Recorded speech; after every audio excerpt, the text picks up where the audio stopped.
We're sitting here inside the shop today. It's cold, raining, kind of nasty outside, so it's a great time to start working on tackle and getting organized. So I've kind of been digging some things out, emptied my boat out, getting ready to go repack it for future fishing trips, check everything that I need to get packed in there, new baits and things that I'm out of after using all that gear for a year. And the reason I like to do that, number one, I go back to being a little kid. I used to love to pack my tackle, look at it, take it out, flip the crankbaits around. I mean, that was a cool thing. But number two, I believe being organized makes you a more efficient and better angler. You know where things are. You know what you're short on that you really like to throw. You know how quickly you can move around your boat to get certain things, whether it's grabbing pliers to unhook a fish, whether it's getting another crankbait off, whether it's getting extra line, clothing that might be in the boat, whatever it may be. All of those things help make your fishing trip, I believe, a little more enjoyable. And we're going to focus on some of those topics and more in today's episode.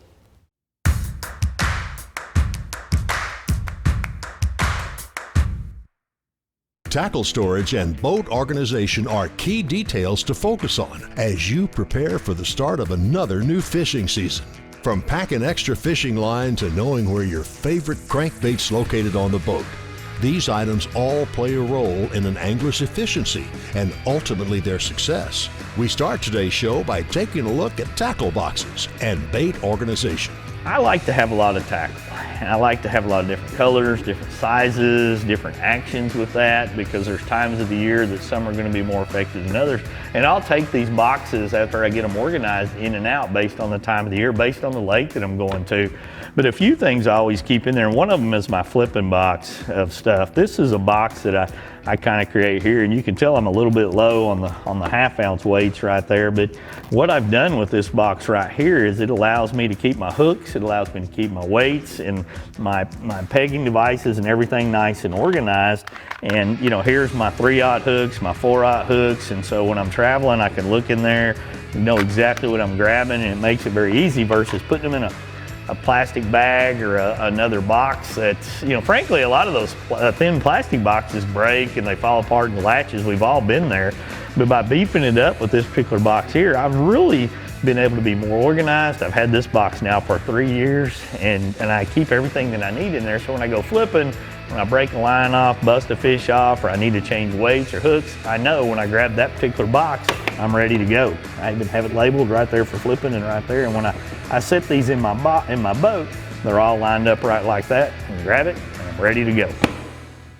You know, as I try to even further organize myself, like this is some of my favorite cold water crankbaits. Now I use these different crankbaits all year long, but when that water temperature is in the, you know, upper 40s to low 60s, these are some go-to baits for me. The Spro Little John right here, you've seen me throw those a lot of different times. That's even one of my favorite colors right there. To the, you know, the rock crawlers in different situations. I mean, they really play a big role, but you'll notice I actually sometimes will take some data in here. And I do that just to refresh my mind how deep that particular bait will run in that type of situation, what it's specifically designed for. Because, you know, it's in my line business, when you're using a lot of different baits, it's easy to forget what some of these situations and how some of them work. And just that little refreshment of knowing that this is what I should expect out of that particular bait allows me, when I feel like the fish are in a certain situation, to, yep, I've got the right one on, pick it up, tie it on, and I'm going to be successful.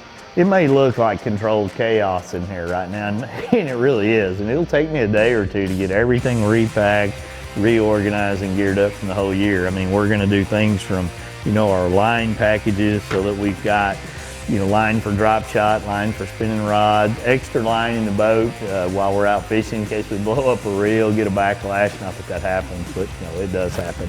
As well as putting our soft baits, getting our hooks, getting everything organized basically, so for the rest of this year we can get out on the water and have a good time. It's a perfect time to do it for me today because it's bad, cold, and rainy outside. So when the weather gets right, we're going to be fishing and the boat will be ready.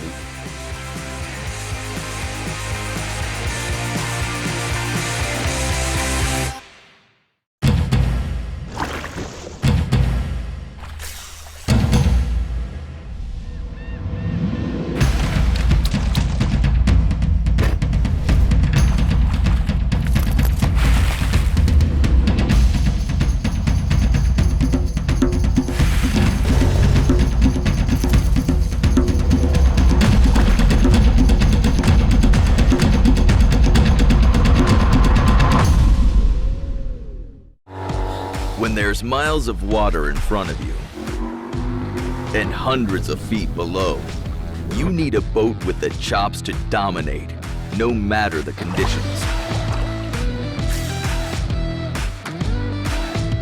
With the strength and technology to overcome the elements and the competition. Ranger Boats, still building legends, one at a time. You have a full-time job and you want to be a full-time angler. Don't waste time scouting. You want to catch fish. That's where Garmin comes in. Our mapping with Navionics data lets you see more detail than the fish do. It's kind of a big deal. Oh, and our industry-leading live sonar is so crisp and clear you'll think you jumped in. You're welcome. Now, if only we had a powerful, efficient, whisper-quiet trolling motor. Actually, we do. It's called Force. We knew you'd like that. Less time finding, more time catching fish.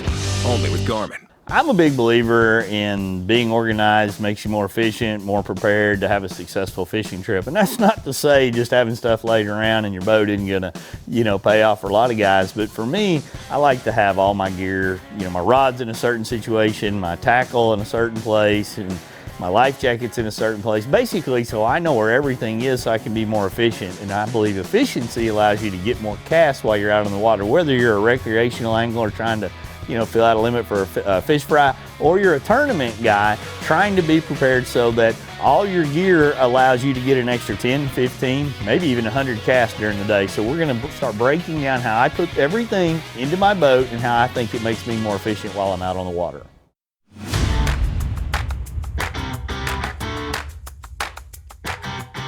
Everybody has a different way that they like to organize their boat and put certain things in certain situations. I kind of have just gone to this model of putting my gear in, and then I'll put some smaller boxes off to the side here, and I just take a marker and write the name of basically what everything is in here. And I also keep things a lot simpler now than I used to. I used to have way too many of everything, every color in here, and I've really gone to a specific mix of colors based on the style of the bait and the lakes that I think I'm going to be fishing. Now, that's not to say when I don't go to a new lake, I know that I need to get a certain color or a certain style of bait, and I pick up a few of those and they end up randomly laying in the boat. But I've really, for me personally, I've spent a lot of time trying to condense or consolidate colors, sizes, and certain baits to what I fish with the most. So this is my very simplistic way to break down certain jigs, chatterbait, style baits, spinner baits, and different trailers that I can set side by side inside the way my Ranger is set up for ease of use. I really don't feel like I need to carry 70 spinner baits while I'm going fishing, but I want to have 8 or 10 of each specific size that I may use, such as ½ ounce in 2 or 3 colors, ¼ ounce in 2 or 3 colors, swim jigs. I've got a mix of Secret Lure swim jigs right here in the colors that I'm going to use, whites and green pumpkin style. And I've got 10 or 15 of those in different weights and sizes. And by doing that, I can consolidate my tackle down to make the boat perform better and me be more organized.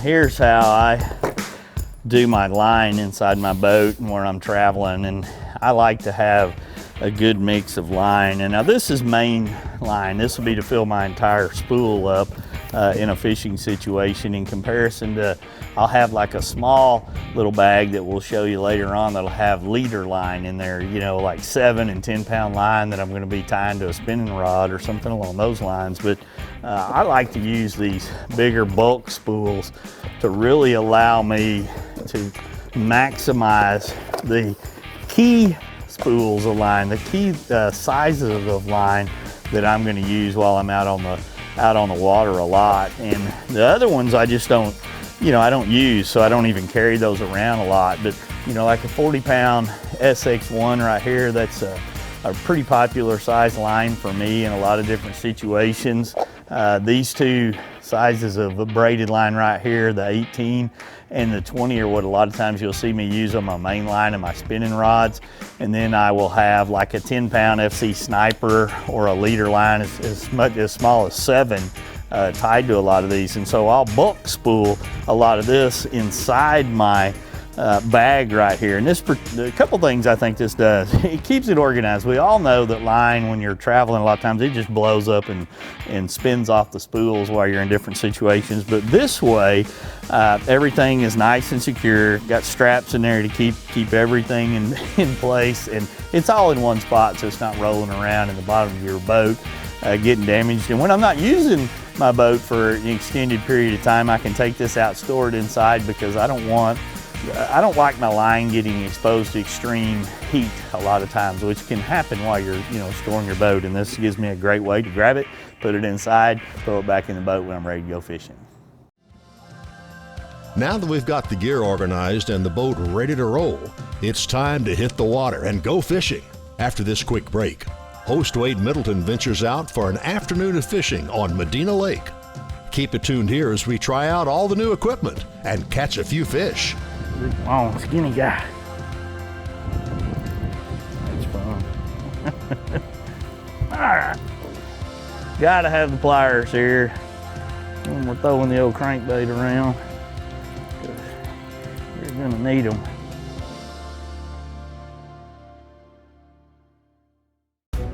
Meet the water's lightest 25 horsepower 4-stroke, the Yamaha F25, the new standard in 25 horsepower portable 4-strokes.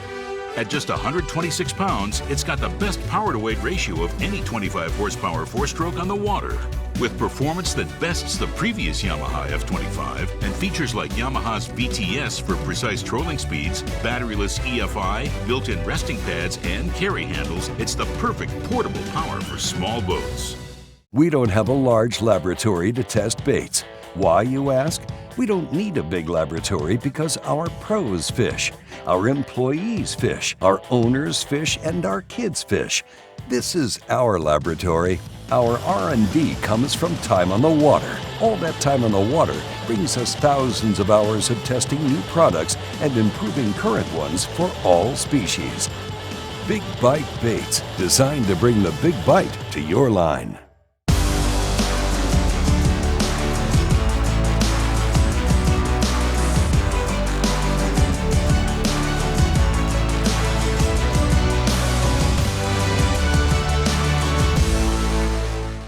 All right, we're out here and the wind's blowing about 25 or 30 right now. I mean, it's absolutely gassing out of the north. It's got a high bluebird day. You can tell how low this lake is. It's Lake Medina, not too far from San Antonio. We're doing some work on the boat, organizing it. We've been packing it, getting things ready, getting the new boat set up. Now it's time to get out on the water and start catching some fish, see if we can't get its first catch in there. And there's a little saddle right here. You can see it on the depth finder, how we've got it. We've actually set this unit to show that the lake is 49 feet low. That's about an approximity to what it is right now. This is, I think a lot of people call this Goat Island, if I'm not mistaken. I've actually caught fish underneath those docks many years ago, but now this lake is so low, it's obviously not a player. I had no idea there was even trees out here. So we're gonna stop, fish this little saddle, probably throw a jerk bait in this wind, maybe crank a little bit, see if we can't catch our first fish in this new boat.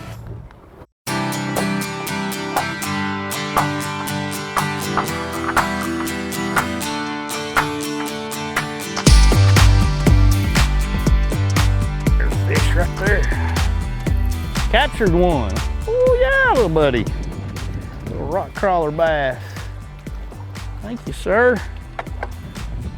We will take you. You bit it like you wanted it too.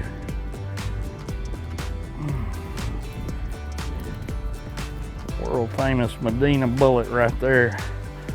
Let's get the pliers out. Get you out, we will let you go back. We have on and off over the last 30 years when we come here, we have caught a lot of fish this size on this lake.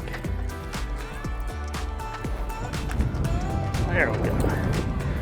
Just a nice, healthy little young'un. Let you grow back, grow up. Makes all the sense in the world. I even called it when we pulled up, so we ought to be able to catch one right here. Wind's blowing, little north wind's blowing around this point. I think when you have this type of conditions that we're dealing with right now, on this lake or any lake that it sets up like this with channel swings, you get that water temperature from the mid 40s up to the mid to even the upper 50s. You can target those transitional channel swings with the big chunk rock. Fish like to set up on some of those to feed up. A lot of times on crawfish as they move back to spawn. And you might find them on big rocks one day, small rocks the next day. They might be on the points one day, they might be on the swings the next. You just kind of have to dissect that. Today particularly, a lot of our fish came 6 to 8 feet down. I would throw that rock crawler up, I'd burn it down and then start digging it and crawling it through the rocks. And majority of the bites were pretty aggressive. Better one here. About the same size. Oh man, he's mean. Hit one of those PVC pipes coming out here. Big, long, skinny guy. That's fun. All right. Gotta have the pliers here when we're throwing the old crankbait around, because you're gonna need them. We've got several different ones. You've seen us load in the boat here. This little guy, he ate the rock crawler, another fun one. That's about what I expect to catch every time I come out here. It just makes it fun. He ate it. You can see all these PVC pipes and wires coming in the water right here. A lot of lakes in and around Texas and elsewhere that I've been to, it's irrigation pipes that people have. And I have always targeted those a lot of times. And you'll just kind of bang your crankbait off of them. Sometimes there'll be a pump at the end of them, and it just seems to, for whatever reason, there's a lot of slime on those versus some of those rocks. And I always seem to catch a few fish every time I can get a bait around some of those. Got him way at the end of the cast. Come here. Oh yeah, this is fun.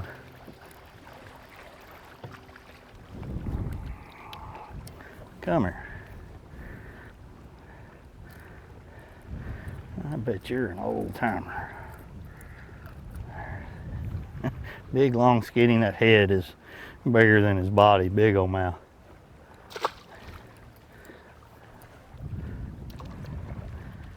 Number 4. The fish are starting to bite. And coming up next on the Bass Pro Shop's Fisherman's Handbook, Wade continues to chunk the Spro rock crawler along steep banks for early springtime bass. Stay tuned for more fish catching action from Medina Lake.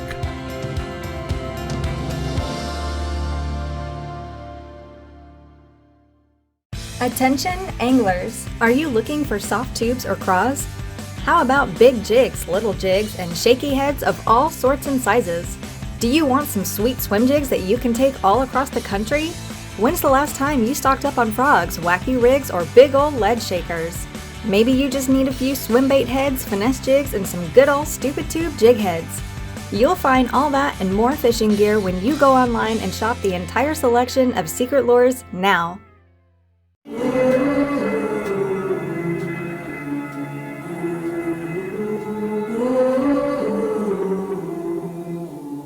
Things you let me see.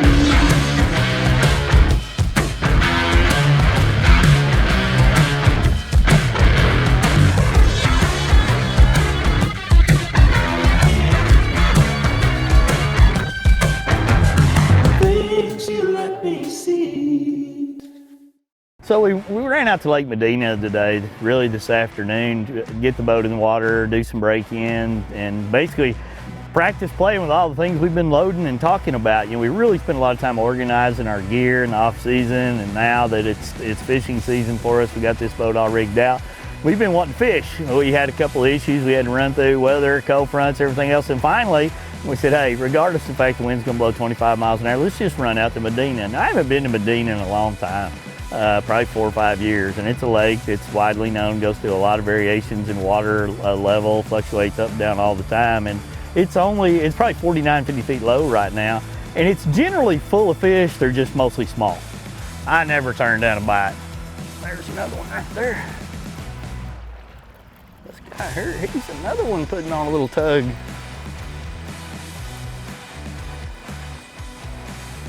He don't want to come up yet. Oh, we got one little hook in him. Come here, buddy. It got mean and mad. How fun is this? This is just I mean, if you were fishing right now, this is a traditional, what you would expect to find. Water temperature 48 to about 56. Big channel swing bank. You can do this on a lot of lakes. You know, based on the quality of the lakes, going to depend on the quality of the fish, you've got a potential to catch. But this just, it makes all the sense in the world right now. Wind blowing down it. We've got a north wind here, a south wind will be blowing in on it. It's just a natural highway, great place for these fish to feed up, crawfish, whatever it may be, before they push back for the spawn. And if you're fishing this kind of a bank and you're catching them, and you're catching them good for several days and all of a sudden they quit, they move back to spawn. You got to change your tactics and get ready to fish a lot slower and get off the reaction bite. Come here, buddy.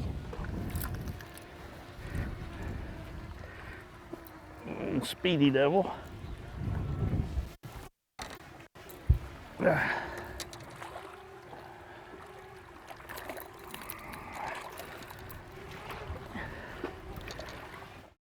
As we wrap up a great day on the water, we've got one more fish catch to share with you.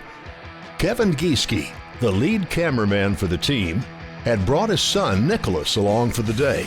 After Wade spotted a big group of fish near a point, he tossed Nicholas a rock crawler. And here's the end result. The biggest fish of the day. One on, still on there. Yes, he does. Get him, Nick.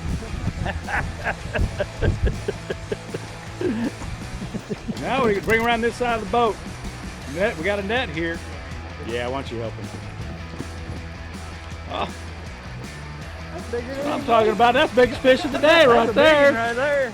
Get him, Nick. Let's go. Hey, good job, Nick. These pliers? Okay. All right, hold them up here and let me see them, and then keep holding so I can get a still picture. Or maybe Gentry, if you can give me a still picture. Hold them up high. Let me see them. Smile. Hold on, here, Nick. Oh, Mr. Wade gets I got a video going for you. Okay.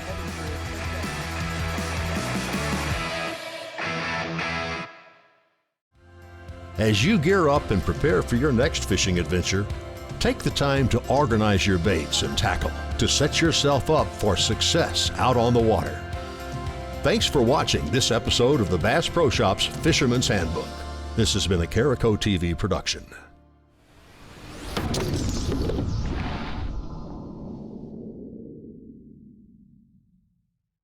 This episode was made possible by these partners.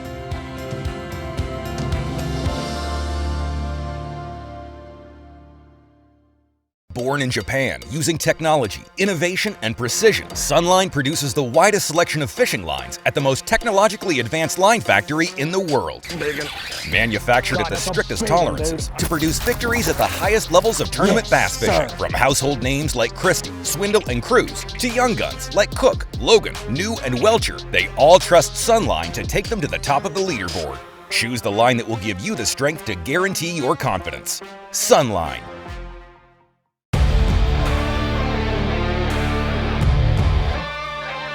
From sun up to sundown, day in and day out, we work hard. We play hard. And to keep us going during those long hours, we demand performance.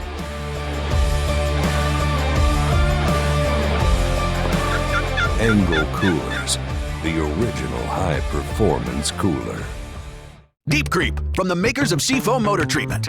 Deep Creep is a premium quality penetrating oil and lubricant.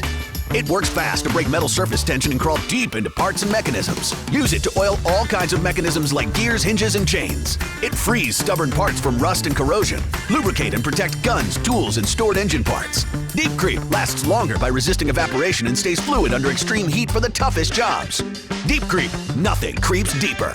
Ask for Deep Creep wherever auto and hardware products are sold.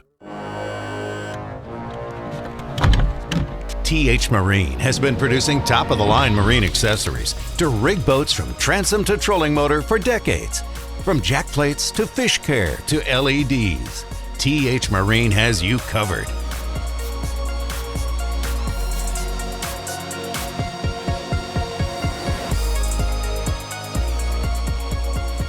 TH Marine, outfitting your boat from transom to trolling motor.